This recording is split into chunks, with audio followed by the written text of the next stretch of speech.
orang atau doa seseorang, beberapa orang mampu menyelamatkan orang lain. Ada orang-orang yang lumpuh, entah secara fisik ataupun rohani, bisa menjadi kuat atau sembuh berkat dorongan, usaha, kreativitas, dan doa orang lain, terutama yang akrab dan dekat dengan dia. Saudari-saudaraku yang terkasih, berjumpa kembali bersama saya Inspirasiku di Antara. Renungan Harian Jumat 16 Januari, Pekan Biasa yang pertama. Semoga kita bersama keluarga dan komunitas kita selalu dalam keadaan baik, tetap sehat, dan bersemangat. Marilah kita mengawali renungan kita hari ini dengan tanda kemenangan Kristus. Dalam nama Bapa dan Putra dan Roh Kudus. Amin. Allah Bapa yang Maha Setia, kami bersyukur kepadamu atas kasih setiamu dalam penyelenggaraan hidup kami. Semoga kami taat pada Yesus Kristus Putramu yang memberikan kehidupan dan kedamaian. Bukalah hati kami untuk selalu menaati Yesus utusanmu, sehingga kami mampu menerima hikmat darimu. Sebab dialah Tuhan pengantara kami yang bersama dengan Dikau dalam persatuan Roh Kudus, hidup dan berkuasa Allah sepanjang segala masa. Amin. Dalam nama Bapa dan Putra dan Roh Kudus. Amin. Inspirasi kita hari ini dari Injil Suci menurut Markus bab 2 ayat 1 sampai 12. Marilah kita siapkan kitab suci kita masing-masing. Kita akan membaca bersama-sama lalu merenungkannya. Selang beberapa hari sesudah Yesus datang ke Kapernaum, tersiarlah kabar bahwa ia ada di rumah. Maka datanglah orang-orang berkerumun, sehingga tidak ada lagi tempat, bahkan di muka pintu pun tidak. Sementara Yesus memberitakan sabda kepada mereka, beberapa orang datang membawanya seorang lumpuh digotong oleh 4 orang. Tetapi mereka tidak dapat membawanya ke hadapan Yesus karena orang banyak itu. Maka mereka membuka atap yang di atas Yesus. Sesudah atap terbuka, mereka menurunkan tilam tempat orang lumpuh itu terbaring. Melihat iman mereka, berkatalah Yesus kepada orang lumpuh itu, "Hai anakku, dosamu sudah diampuni." Tetapi di situ duduk juga beberapa ahli Taurat. Mereka berpikir dalam hati, "Mengapa orang ini berkata begitu? Ia menghujat Allah. Siapa yang dapat mengampuni dosa selain Allah sendiri?" Tetapi Yesus langsung tahu dalam hatinya bahwa mereka berpikir demikian. Maka ia berkata kepada mereka, "Mengapa kamu berpikir seperti itu dalam hatimu? Manakah lebih mudah, mengatakan kepada orang lumpuh itu, 'Dosamu sudah diampuni,' atau mengatakan, 'Bangunlah, angkatlah tilammu dan berjalanlah'? Tetapi supaya kamu tahu bahwa di dunia ini Anak Manusia berkuasa mengampuni dosa."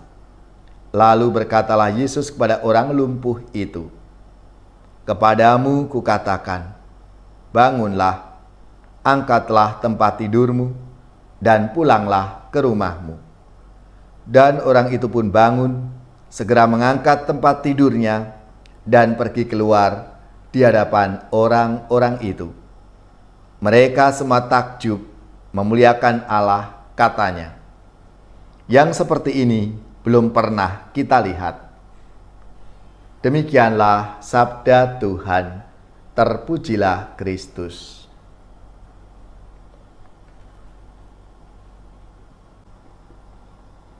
Saudari-saudaraku yang terkasih, dalam sabda Tuhan hari ini, kisah tentang 4 orang yang menggotong seorang lumpuh sangat mengesankan.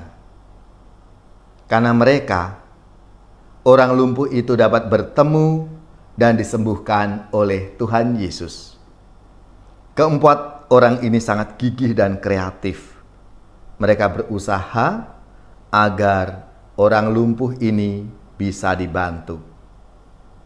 Orang lumpuh sendiri tidak bisa membantu dirinya sendiri untuk berjumpa dengan Yesus, apalagi di tengah kerumunan banyak orang. Usaha para penggotong yang gigih itu untuk mengatasi segala rintangan sungguh membuahkan hasil. Orang lumpuh itu bisa sampai di hadapan Tuhan Yesus. Menarik bahwa sabda Tuhan menceritakan ketika Yesus melihat iman mereka, artinya iman keempat orang yang menggotong si lumpuh itu, Yesus bertindak dan menyembuhkan orang yang lumpuh itu. Saudara-saudariku yang terkasih, dari kisah sabda Tuhan hari ini menunjukkan bahwa usaha seseorang atau doa seseorang, beberapa orang mampu menyelamatkan orang lain. Ada orang-orang yang lumpuh entah secara fisik ataupun rohani, bisa menjadi kuat atau sembuh berkat dorongan, usaha, kreativitas, dan doa orang lain, terutama yang akrab dan dekat dengan dia. Sebab itu, semoga kita peka terhadap kebutuhan orang lain dan berusaha dengan gigih dan kreatif mencari cara untuk menyelamatkan sesama kita itu. Iman kita kepada Tuhan dapat menyelamatkan banyak orang lain yang membutuhkan pertolongan. Saudari-saudaraku yang terkasih, lewat sabda Tuhan hari ini kita diajak untuk semakin terbuka kepada Tuhan Yesus. Kita yakin dan percaya dengan iman kita, kita akan disembuhkan, dan bahkan iman orang-orang di sekitar kita, keluarga kita, teman-teman dekat kita, ataupun saudara-saudari kita. Ketika kita membutuhkan pertolongan, bantuan kepada Tuhan, Tuhan pasti akan mendengarkan doa-doa kita, doa-doa keluarga, dan doa-doa sesama kita. Marilah saudari-saudaraku yang terkasih, kita mohon rahmat Tuhan supaya kita dimampukan untuk selalu terbuka kepada rahmat dan kehendak Tuhan. Allah yang Maha Kasih, semoga kami mampu mengatasi berbagai rintangan yang menghalangi kami untuk bertemu dengan Engkau.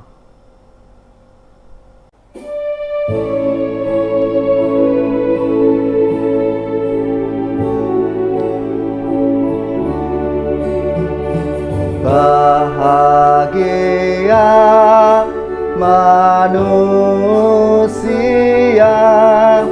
yang tidak tuli hatinya,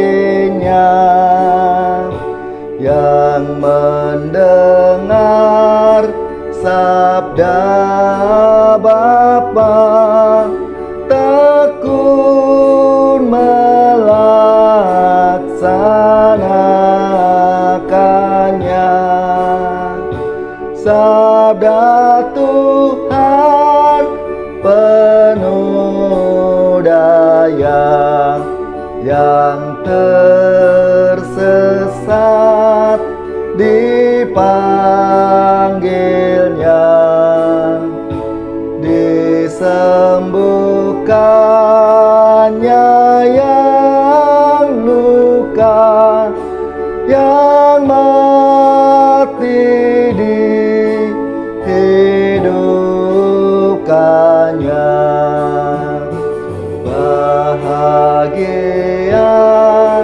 manusia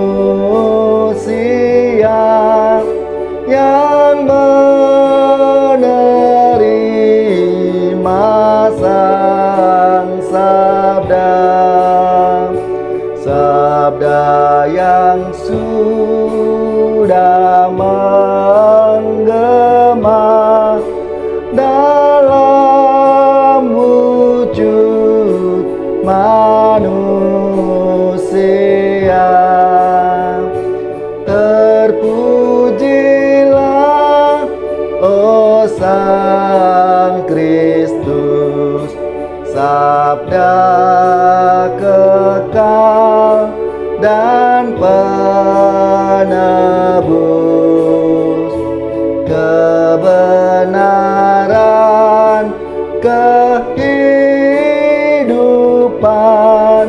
serta jalan keselamatan.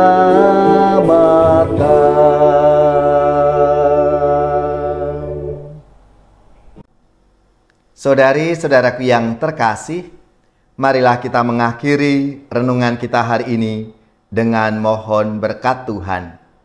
Dan kita akan menerima tugas perutusan. Marilah kita siapkan hati kita untuk menerima berkat-Nya. Semoga saudari-saudara sekalian, keluarga-keluarga dan komunitas kita, orang-orang yang kita doakan, mereka yang sakit, yang menderita, seluruh tugas, belajar, pekerjaan, usaha, serta karya pelayanan kita, dibimbing, dilindungi dan diberkati oleh Allah yang Maha Kuasa, Bapa dan Putra dan Roh Kudus. Amin.